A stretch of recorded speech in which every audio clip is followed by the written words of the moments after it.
के चरणों को प्रणाम करते हुए यह वंश में भागवत वचन का चिराग जलाने वाले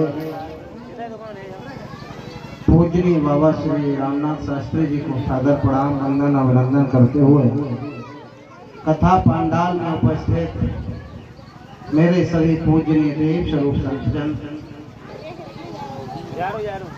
व्यास मंचा से छोटे भाई शास्त्री जी सहित समस्त उनके साथीगण, कथा पंडाल में उपस्थित मेरी सभी माताएं, बहनें, बेटियां, पिता तुल्य बुजुर्गों, नौजवान साथियों और प्यार के पात्र बच्चों, आप सभी को यथोचित शिष्टाचार के साथ मैं सुभाष यादव सादर प्रणाम करना चाहता हूँ। आप जिस श्रीमद् भागवत कथा का आज श्रवण कर रहे हैं, भागवत महापुराण में व्यास ने लिखा सच्चिदानंद उपाय विश्वोत्पत्ति आधि तापत्रय विनाशाय श्री कृष्णाय वयम नमः।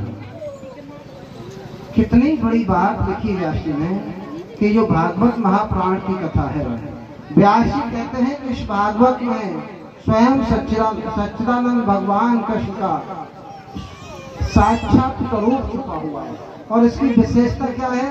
तापत्रय विनाशाय, तीनों प्रकार के ताप, दैहिक, दैविक, भौतिक तापा, राम राजमय काऊ व्यापार, तीनों प्रकार के ताप श्रीमद् भागवत की कथा सुनने से मिट जाते हैं। लेकिन कथा सुनने से मिट जाते हैं इसका अर्थ ये बिल्कुल नहीं है कि कथा पंडाल में आने से मिट जाते। आना अलग बात है और कथा सुनना अलग बात है। 7 दिन के लिए आप यहाँ पंडाल में बैठे रहो, मन खेत में पड़ा रहे, हार में, बाजार में, दुकान पर पड़ा रहे, तो ये कथा सुना नहीं। 7 दिन सुन पाओ, 7 पल सुनो, 7 क्षण सुनो, 7 घंटे सुनो, 7 मिनट सुनो, लेकिन मन लगा के कथा सुनो। और जिसकी कथा सुन रहे हो उस पूर्वज के किसी एक आचरण का अनुसरण करो, अपने जीवन की एक बुराई का परित्याग कर दो, आपका जीवन सफल हो जाएगा।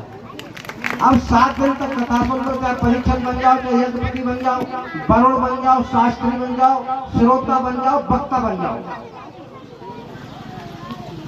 और कथा सुनने के बाद शाम को वही गुण है।